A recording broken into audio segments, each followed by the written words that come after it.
didn't expect to find anything alive in the storm, but when she heard that faint cry through the wind, everything changed. What she did next would not only save 2 lives, but draw the attention of someone willing to ride through the snow for days just to see her face. Thank you so much for watching and for all your comments. Let me know at the end if you liked the story and where you're watching from and why you're following this. The wind howled like a wounded animal across the Texas plains, carrying with it sheets of snow that turned the world into a blinding white void. January of 1873 had brought the worst blizzard anyone in these parts could remember, and it showed no mercy to anyone caught in its frozen grip. Emma Carson stood at the window of her small timber cabin, watching the storm rage beyond the frosted glass. At 24 years old, she had lived alone on this homestead for 2 years now, ever since her father had passed from pneumonia. The isolation never bothered her much. She had her chickens, her 2 horses in the barn, and the occasional visit from travelers heading toward Fort Richardson. But today, the loneliness felt different, heavier somehow, as if the storm itself was pressing down on her shoulders. She pulled her wool shawl tighter around her frame and turned back to the fireplace, where a pot of venison stew bubbled quietly. The cabin was small but well built, with thick walls that her father had constructed with his own hands. It kept the worst of the cold at bay, though she could still feel the chill creeping through the gaps around the door. Emma had just ladled herself a bowl of stew when she heard it, a sound so faint she almost thought she had imagined it. She froze, listening intently. There it was again, a weak cry, barely audible over the screaming wind. Without hesitation, she set down her bowl and grabbed her heavy coat from the peg by the door. She wrapped a thick scarf around her face, pulled on her father's old leather gloves, and pushed open the door. The cold hit her like a physical blow, stealing the breath from her lungs. Snow stung her eyes as she stepped out into the blizzard, squinting against the white curtain that surrounded her. The cry came again, closer now, from somewhere near the woodpile at the side of the cabin. Emma trudged through the knee-deep snow, her boots sinking with each step. Her heart pounded in her chest, fear and determination mixing in equal measure. Then she saw them. 2 small figures huddled against the stacked logs, barely visible beneath a thin layer of snow that had already begun to cover them. Children. Emma's breath caught in her throat as she rushed forward, dropping to her knees beside them. They were Comanche, she realized immediately, recognizing the distinctive buckskin clothing and the beadwork on their moccasins. A boy, perhaps 7 or 8 years old, had his arms wrapped protectively around a smaller girl, who couldn't have been more than 5. Their lips were blue, their small bodies shaking violently from the cold. The boy's eyes flickered open as Emma reached for them, and she saw the terror there, the expectation of harm. But survival instinct won out over fear. He didn't resist as she scooped the little girl into her arms and then helped him to his feet, half carrying him toward the cabin. Getting them inside was a struggle. The boy could barely walk, his legs numb from the cold, and the girl was limp in Emma's arms, her breathing shallow and irregular. Emma kicked the door shut behind them, and immediately laid the children on the floor near the fireplace, not too close to cause shock from the sudden heat, but near enough to begin warming them gradually.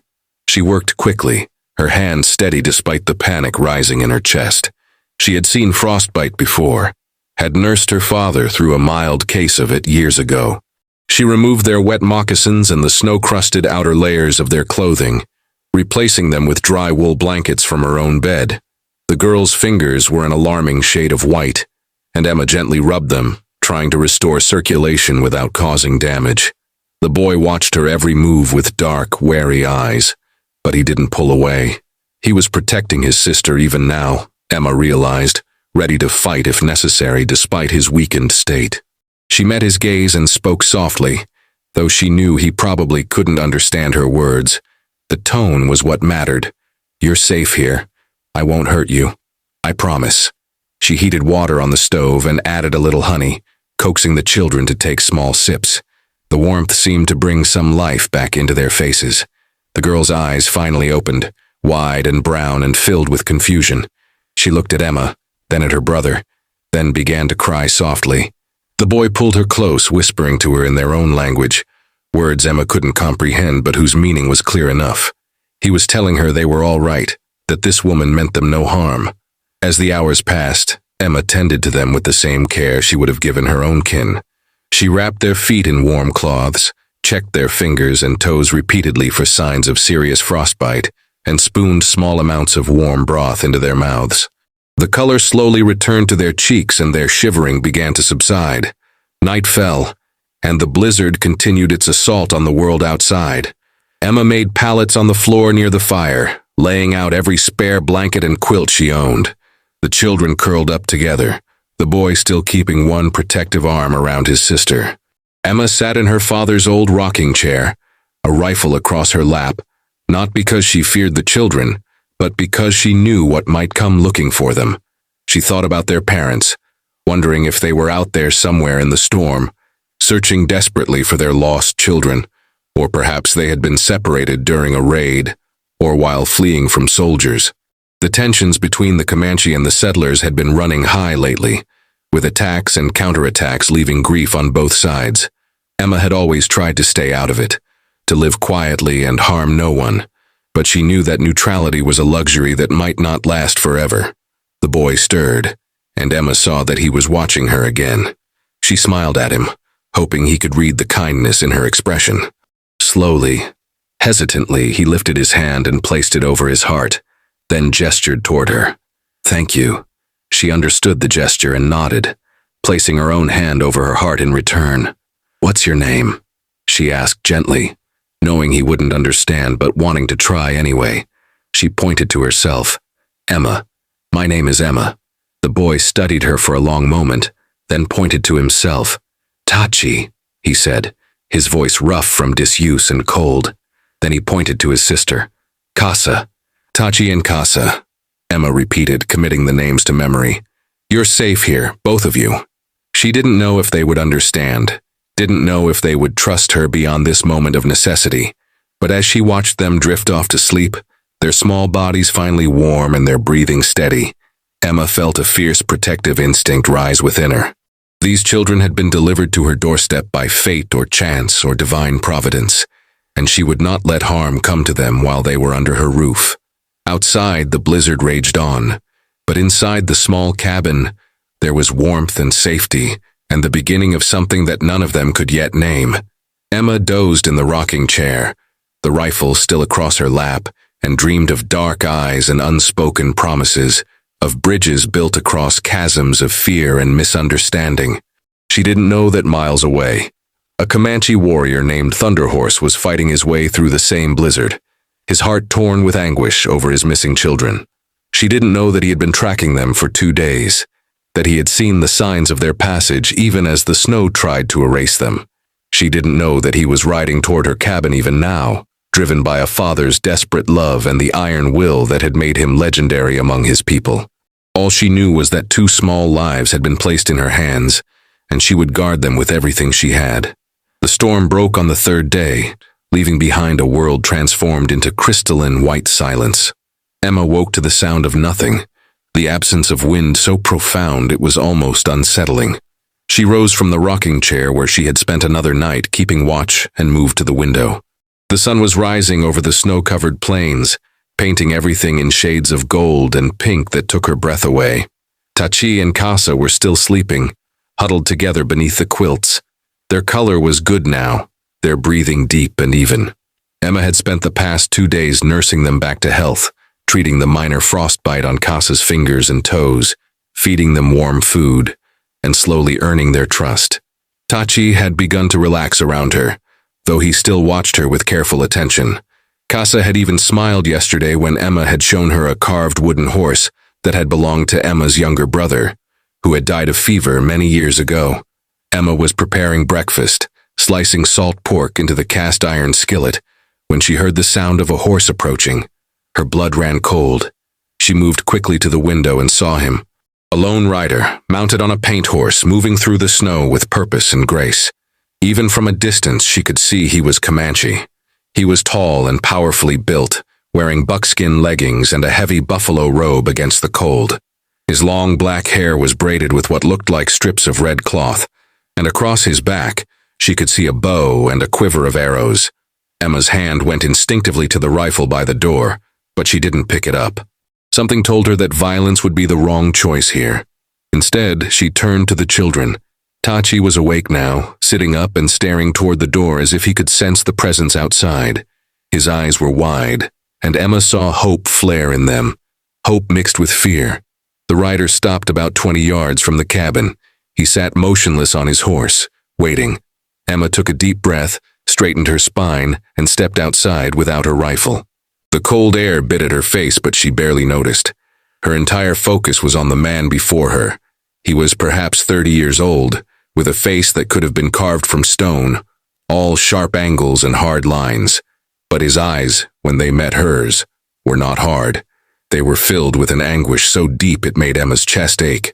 This was a father looking for his children, she realized. Whatever else he might be, warrior or raider or hunter, right now he was simply a man afraid of what he might find. For a long moment, they stood in silence, measuring each other across the snow. Then Emma did something that surprised even herself. She placed her hand over her heart, just as Tachi had done, and bowed her head slightly. A gesture of peace, of respect. The warrior's eyes widened fractionally. He dismounted in one fluid motion and walked toward her, moving with the controlled grace of a predator. Emma forced herself to stand still, to not show fear, though her heart was hammering against her ribs. He stopped a few feet away, and she could see the details of his face now. There was a scar running along his jaw, and his cheekbones were high and proud. He was, she realized with a start, extraordinarily handsome, though his expression remained grave. He spoke then, words in Comanche that flowed like water over stones. Emma shook her head apologetically and gestured to the cabin. "Your children," she said slowly, clearly. "They're inside. They're safe." Understanding flickered in his eyes. He took a step toward the door, but Emma moved to block his path, holding up her hand. He froze, his hand going to the knife at his belt, but she quickly shook her head and mimed someone sleeping, then pointed to the door again. "Wait," she was trying to say. "Let me bring them out so you don't frighten them." The warrior studied her for another long moment, then gave a single sharp nod. Emma hurried back inside, leaving the door open so he could see that she meant no treachery. Tachi was standing now, Casa clinging to his hand, both of them staring at the open doorway with a mixture of hope and uncertainty. "Tachi," Emma said gently, gesturing toward the door. "Is that your father?" The boy's face transformed. He let out a cry and ran toward the door, pulling Casa with him. They burst outside and threw themselves at the warrior, who dropped to his knees in the snow and gathered them into his arms. The sound that came from him was something between a sob and a prayer, raw and unguarded. He held them tightly, his face buried in their hair, his shoulders shaking. Emma stood in the doorway, tears streaming down her own face as she watched the reunion. The warrior was speaking rapidly to his children, his hands running over them as if to assure himself they were real and whole. Tachi was talking just as quickly, pointing back at Emma, clearly telling his father what had happened. Casa was crying, her small arms locked around her father's neck. After several minutes, the warrior stood, lifting Casa in his arms while keeping one hand on Tachi's shoulder. He turned to face Emma, and what she saw in his eyes made her breath catch. It was gratitude so profound it transcended language, but there was something else there too, something that made heat rise in her cheeks. He was looking at her as if truly seeing her for the first time, seeing not just the woman who had saved his children, but the woman herself. He walked toward her slowly, and Emma found she couldn't look away from his gaze. When he reached her, he set Casa down gently and reached into a pouch at his belt. He pulled out something and held it out to her. It was a necklace, beautifully crafted from what looked like bear claws and turquoise beads strung on sinew. Emma recognized it immediately as something of great value, not just in material worth, but in meaning. She shook her head, trying to refuse. "No, I couldn't. I didn't save them for a reward. They're children. Anyone would have done the same." But he pressed it into her hands, his fingers warm against her cold skin. He spoke again in Comanche, and though she couldn't understand the words, she heard the emotion behind them. He placed his hand over his heart, then gestured to her, then to his children. Then he did something unexpected. He took her hand and placed it over his own heart, holding it there while he looked into her eyes. Emma felt the strong, steady beat of his heart beneath her palm, and something shifted inside her. This was no longer just about the children. This was about two people from different worlds, standing in the snow, recognizing something in each other that neither had expected to find. Tachi tugged on his father's sleeve and spoke rapidly, pointing to the cabin. The warrior listened, then looked back at Emma with what might have been amusement softening his stern features. He made a gesture that clearly indicated eating, and Emma understood. The children had told him how she had fed them and cared for them. She nodded and stepped back, gesturing for them to come inside. "You must all be hungry. Please come in and eat before you travel." The warrior hesitated, clearly torn between the need to return his children to their people and something else, some pull he seemed to feel toward this strange white woman. Finally, he nodded and followed her inside, ducking his head to clear the low door frame. Inside the cabin, Emma felt suddenly self-conscious about the humble surroundings. But the warrior didn't seem to notice or care about the rough-hewn furniture or the simple decorations. His attention was on his children, watching as Emma settled them at the table and served them bowls of the porridge she had been making, along with strips of the fried salt pork and cups of milk from her cow. The warrior stood by the fireplace, and Emma realized he was waiting, watching her serve his children first. She gestured to a chair, and after a moment he sat, though he looked slightly uncomfortable with the furniture. Emma prepared a plate for him, generous portions of everything she had, and set it before him. Their eyes met as she did so, and again she felt that electric connection, that sense of recognition. They ate in silence, but it was not an uncomfortable silence. Casa kept looking between Emma and her father, a small smile on her face as if she understood something the adults did not.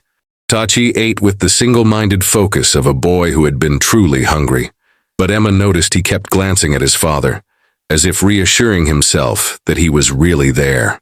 When the meal was finished, Emma brought out the wooden horse she had given Casa to play with, along with a small cloth doll that had been her own as a child. She held them out to the little girl, trying to indicate she could keep them. Casa's eyes went wide, and she looked to her father for permission. He looked at the toys, then at Emma, and something in his expression softened even further. He nodded to his daughter, who took the toys with reverent care and immediately hugged Emma around the waist. The warrior stood then, and Emma knew the moment had come for them to leave. Her heart sank unexpectedly. She had known them for only 3 days, but the thought of the cabin being empty again felt unbearable. The warrior seemed to sense her sadness. He stepped closer to her, so close she could smell the leather and sage scent of him, and he spoke softly. Though she didn't understand the words, she understood the tone. He was thanking her, truly thanking her, and perhaps saying something more. He reached up and gently touched her hair, which had come loose from its braid and fell in auburn waves around her shoulders. His fingers were gentle, and Emma found herself holding her breath. Then he stepped back and made a gesture that she interpreted as a promise. He would return. Emma nodded, not trusting herself to speak. She helped bundle the children back into their now dry clothing, adding one of her own wool blankets around Casa for extra warmth. The warrior watched this with approval, and when Emma stepped back, he took her hand once more and squeezed it gently before releasing it. They left then, the warrior lifting both children onto his horse before mounting behind them.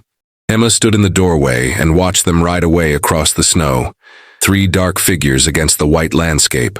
Just before they disappeared from view, the warrior turned and raised his hand in farewell. Emma raised hers in return, and then they were gone. She stood there for a long time after they had vanished, her hand still raised, the bear claw necklace clutched in her other hand. The cabin felt impossibly empty now, echoing with absence. But Emma knew, with a certainty she couldn't explain, that this was not the end. It was only the beginning. 3 weeks passed and winter began its slow retreat from the Texas plains. The snow melted gradually, revealing the brown grass beneath, and the days grew incrementally longer. Emma threw herself into her work, repairing the fence around her property that had been damaged by the storm, tending to her animals, and preparing for the spring planting. But no matter how busy she kept herself, her thoughts returned constantly to the warrior and his children. She wore the bear claw necklace every day, hidden beneath her dress where no one else could see it. The weight of it against her skin was a constant reminder. a connection to something she couldn't quite name but felt powerfully nonetheless. At night, she would lie in her bed and remember the way he had looked at her, the warmth of his hand over hers, the promise in his eyes. The neighboring homesteaders had noticed her preoccupation. Martha Henderson, whose farm was 5 miles to the east, had stopped by one afternoon with fresh eggs and came away with more questions than answers about Emma's distracted state. But Emma couldn't explain, not even to herself, what had changed inside her during those 3 days of the blizzard. It was late February when he returned. Emma was in the barn, mucking out the horse stalls, when she heard the sound of hoofbeats. She straightened, her heart suddenly racing, and walked to the barn door. There he was, sitting tall on his paint horse. But this time he was not alone. Behind him rode another warrior, older and bearing the marks of a man of status within his tribe. Emma wiped her hands on her apron and walked out to meet them, trying to calm the wild beating of her heart. The warrior, whose name she still did not know, dismounted and approached her. In the daylight, without the urgency of crisis surrounding them, she could appreciate him fully. He moved with absolute confidence, his bearing proud, but not arrogant. His eyes found hers immediately, and she saw warmth there,